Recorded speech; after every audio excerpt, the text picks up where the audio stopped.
Section 1. You will hear a conversation between a representative of an insurance company and a customer.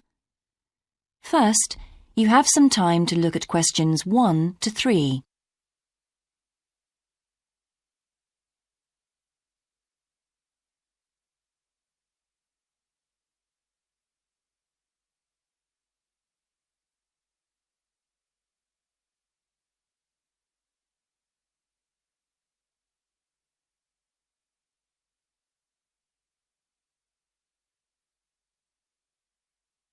You will see that there is an example that has been done for you. On this occasion only, the conversation relating to this will be played first. Good morning, Total Insurance. Judy speaking. How may I help you?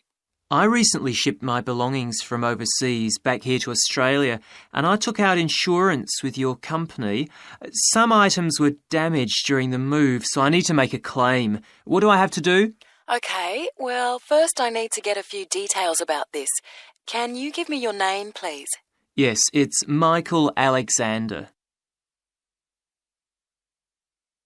The man's name is Michael Alexander, so Michael Alexander has been written in the space. Now we shall begin.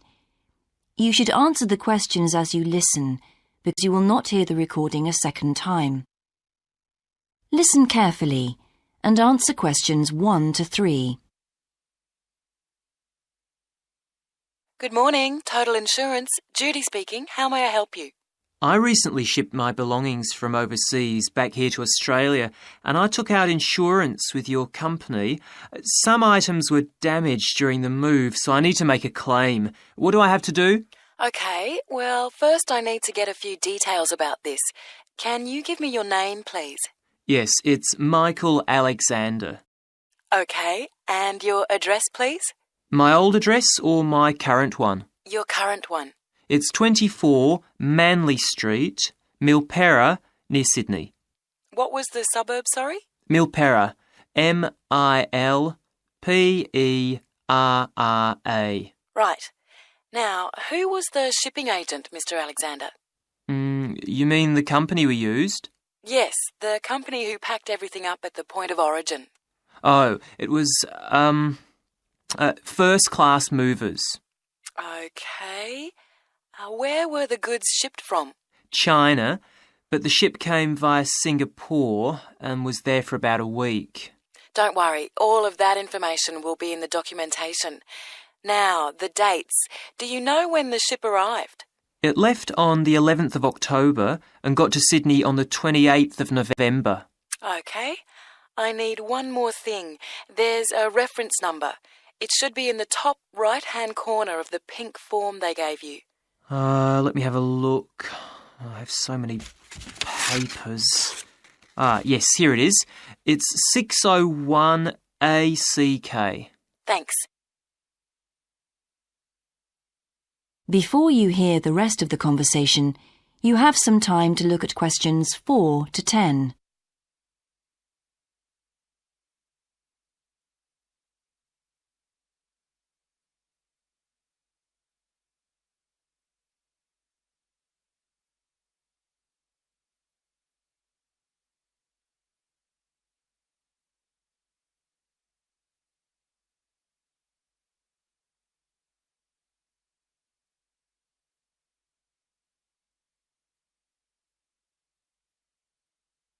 Now listen and answer questions 4 to 10. I need to take down a few details of the actual damage over the phone before you put in a full report. Can you tell me how many items were damaged and what the damage was? Yes, well, 4 things actually. I'll start with the big things. My TV, first of all. It's a large one, very expensive. Insurance doesn't cover electrical problems. It isn't an electrical problem. The screen has a huge crack in it, so it's unusable. I see. Any idea of the price to repair it? No. Well, I don't think it can be repaired. It will need a new one. Okay, I'll make a note of that and we'll see what we can do. Now, what was the second item?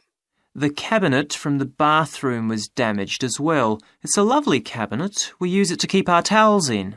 And what is the extent of the damage? Well, the back and the sides seem okay, but the door has a huge hole in it. It can't be repaired. I'm really not very happy about it. And how much do you think it will cost to replace it?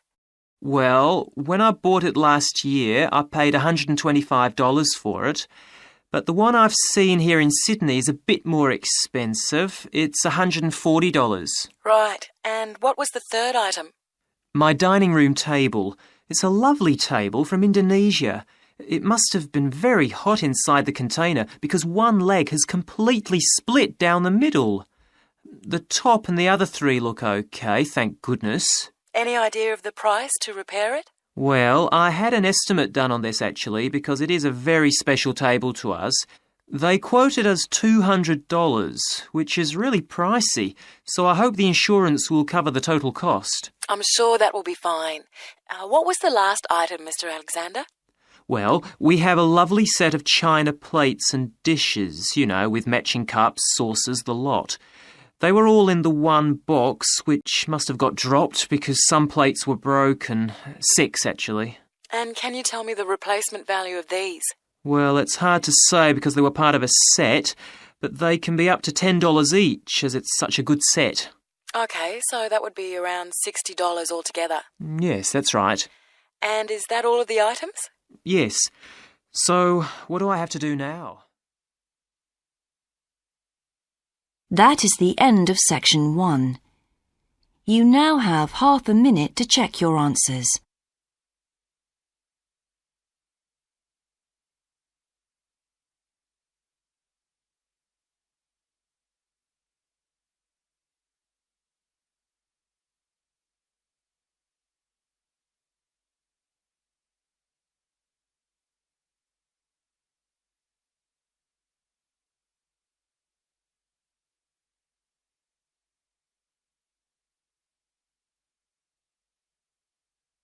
Now turn to section 2.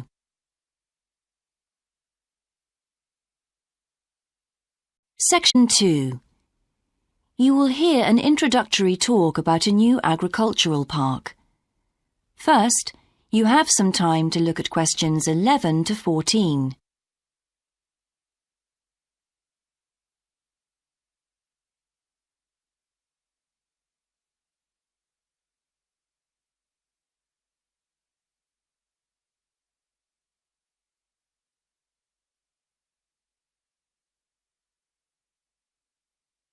Now listen carefully and answer questions 11 to 14. Welcome to Greenvale Agricultural Park. As you know, we've only been open a week, so you're amongst our first visitors.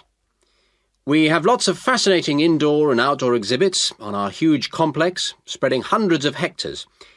Our remit is to give educational opportunities to the wider public, as well as to offer research sites for a wide variety of agriculturists and other scientists. Let's start by seeing what there is to do.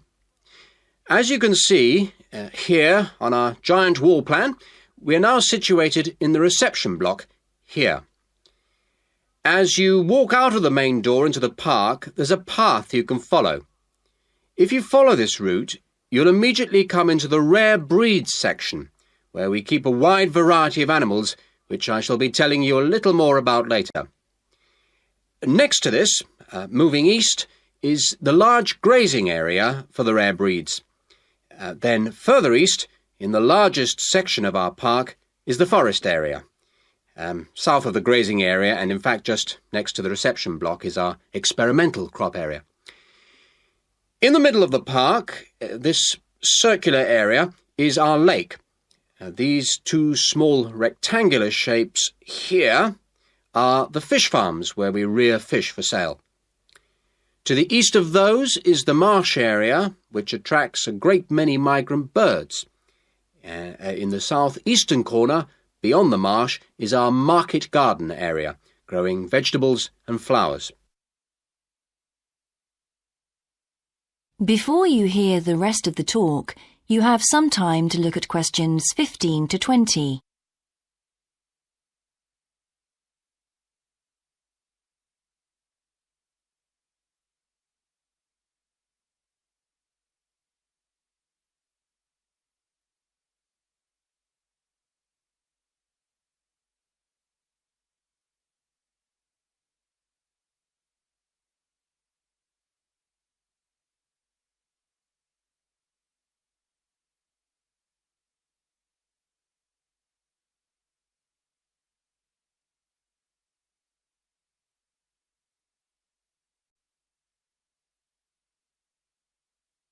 Now listen and answer questions 15 to 20. All these areas can be visited by the general public for almost all the year. Although, please take note of the large signs at the entrance to each area which tell you when certain areas are being used for particular controlled experiments and are therefore temporarily out of bounds to the public. You can see for yourself what a huge area the park covers, and a key question is always, how can we move around? Well, you have a choice of means, all environmentally friendly. Cars are banned in the park. We have bicycles, which you can hire behind the reception block here. The healthy ones of you can go on foot. And finally, there's our electric tram, powered from solar cells. You find more information about this at the front entrance. A good place to start on your tour is the rare breed section. We keep goats, sheep and hens and other kinds of poultry. We're also thinking of bringing in cows and horses, but we do not as yet have facilities for these bigger animals. The animals are fed in public twice a day and a short lecture given on their feeding habits and nutritional needs. These are very popular with the public, but of course we mustn't lose sight of the main purpose of having this section, not as such to preserve rare animals, but to maintain the diversity of breeds, to broaden the gene pool for agricultural development. Greenvale changes with the seasons, with different events happening at different times of the year. May will be perhaps our most spectacular month, with the arrival of the Canada geese, and when our fruit trees will be in full blossom. But there are interesting events on all year round. For example, John Havers, our expert fly fisherman, is currently giving displays on the lake.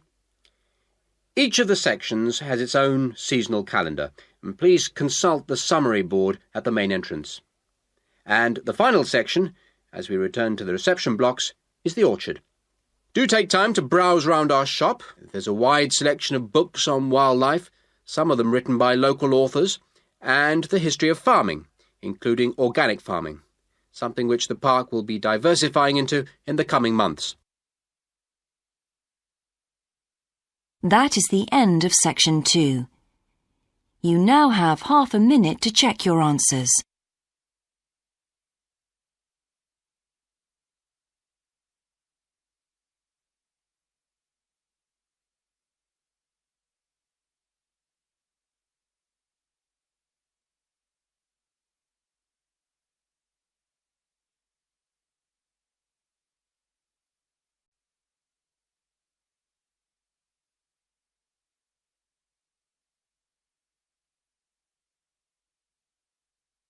Now turn to section 3.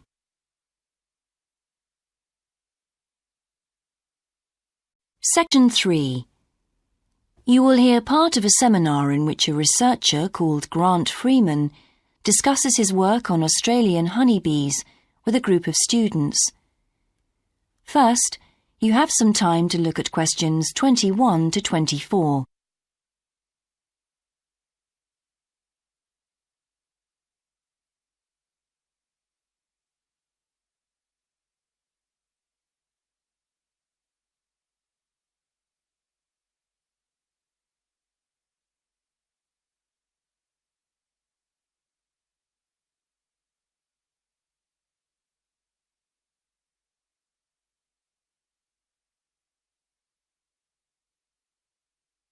Now listen carefully and answer questions 21 to 24.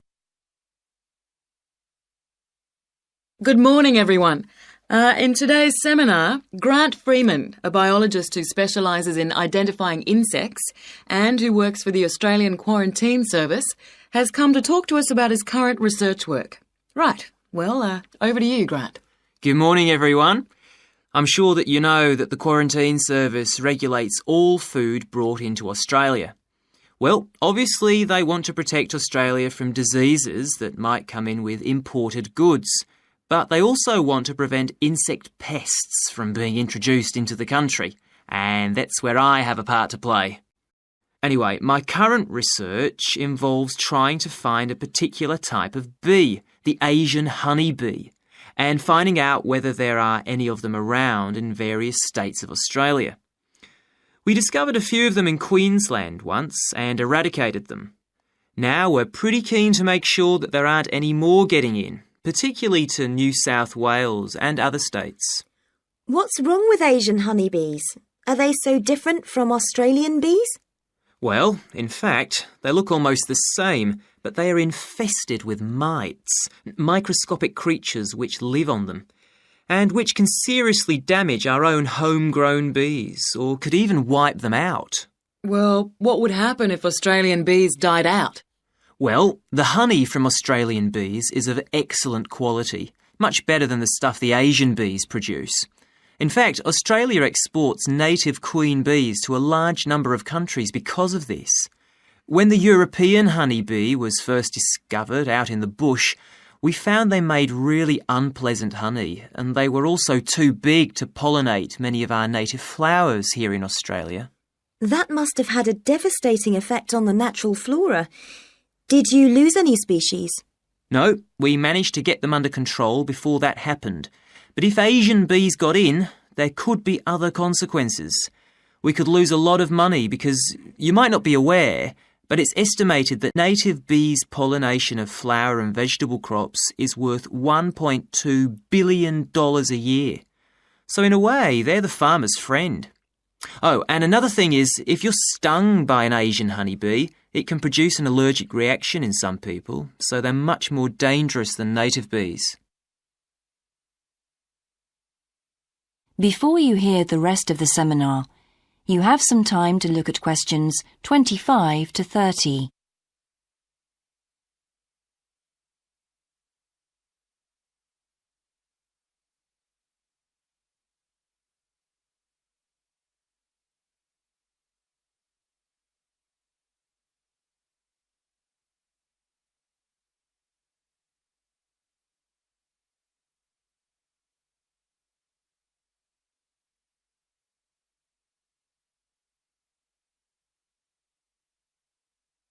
Now listen and answer questions 25 to 30.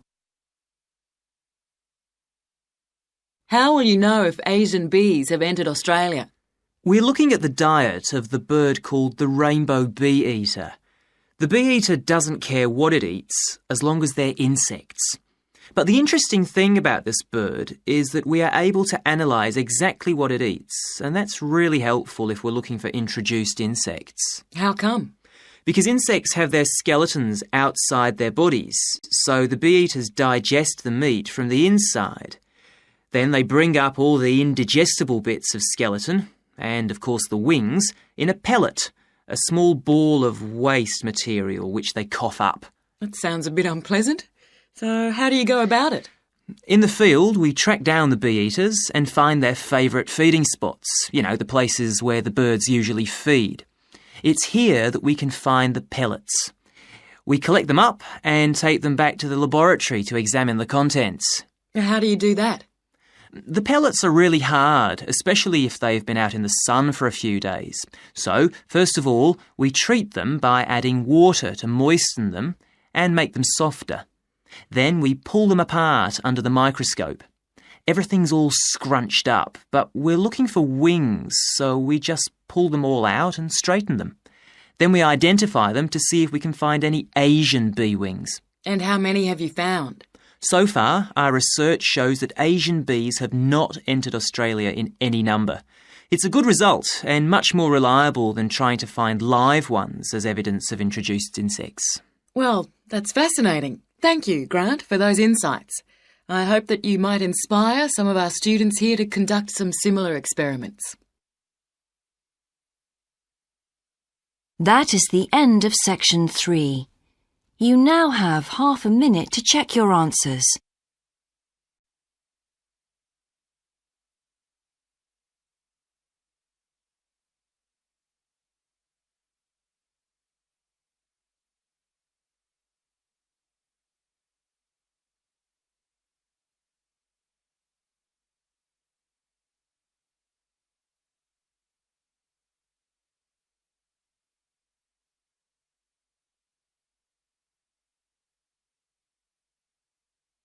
Now turn to Section 4.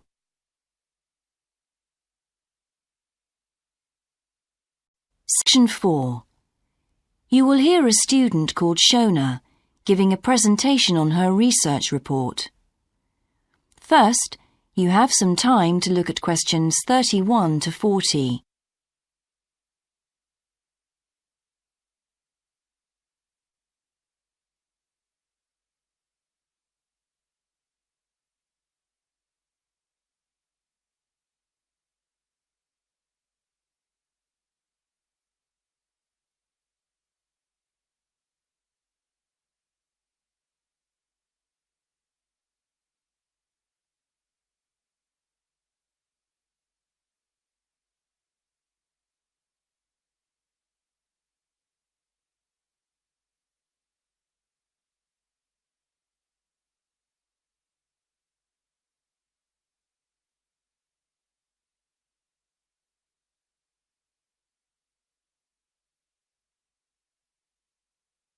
Now listen carefully and answer questions 31 to 40.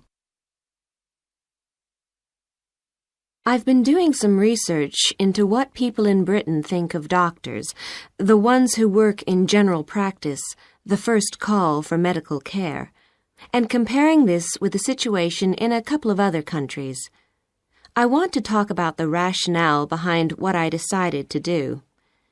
Now, I had to set up my program of research in 3 different countries, so I approached postgraduates in my field in overseas departments, contacting them by email to organize things for me at their end. I thought I would have trouble recruiting help, but in fact, everyone was very willing, and sometimes their tutors got involved too. I had to give my helpers clear instructions about what kind of sample population I wanted them to use. I decided that people under 18 should be excluded because most of them are students or looking for their first job. And also I decided at this stage just to focus on men who were in employment and set up something for people who didn't have jobs and for employed women later on as a separate investigation. I specifically wanted to do a questionnaire and interviews with a focus group. With the questionnaire, rather than limiting it to one specific point, I wanted to include as much variety as possible. I know questionnaires are a very controlled way to do things, but I thought I could do taped interviews later on to counteract the effects of this. And the focus group may also prove useful in future by targeting subjects I can easily return to, as the participants tend to be more involved. So I'm just collating the results now. At the moment, it looks as if in the UK, despite the fact that newspapers continually report that people are unhappy with medical care, in fact, it is mainly the 3rd level of care, which takes place in hospitals, that they are worried about. Government reforms have been proposed at all levels, and although their success is not guaranteed, long-term hospital care is in fact probably less of an issue than the media would have us believe. However, I've still got quite a bit of data to look at. Certainly, I will need to do more far-reaching research than I had anticipated in order to establish if people want extra medical staff invested in the community, or if they want care to revert to fewer but larger key medical units. The solution may well be something that can be easily implemented by those responsible in local government, with central government support, of course. This first stage has proved very valuable, though. I was surprised by how willing most of the subjects were to get involved in the project. I had expected some unwillingness to answer questions honestly, but I was taken aback and rather concerned that something I thought I'd set up very well didn't necessarily seem that way to everyone in my own department.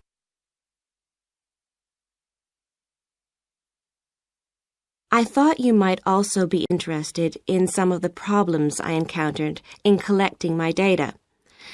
There were odd cases that threw me. One of the subjects, who I had approached while he was out shopping in town, decided to pull out when it came to the second round. It was a shame, as it was someone who I would like to have interviewed more closely. And one of the first-year students I interviewed wanted reassurance that no names would be traceable from the answers. I was so surprised, because they think nothing of telling you about themselves and their opinions in seminar groups. Then one of the people that I worked with got a bit funny. The questions were quite personal, and one minute he said he'd do it, then the next day he wouldn't. And in the end, he did do it. It's hard not to get angry in that situation, but I tried to keep focused on the overall picture in order to stay calm. The most bizarre case was a telephone interview I did with a teacher at a university in France. He answered all my questions in great detail, but then when I asked how much access he had to dangerous substances, he wouldn't tell me exactly what his work involved. It was a real eye-opener. That is the end of section 4. You now have half a minute to check your answers.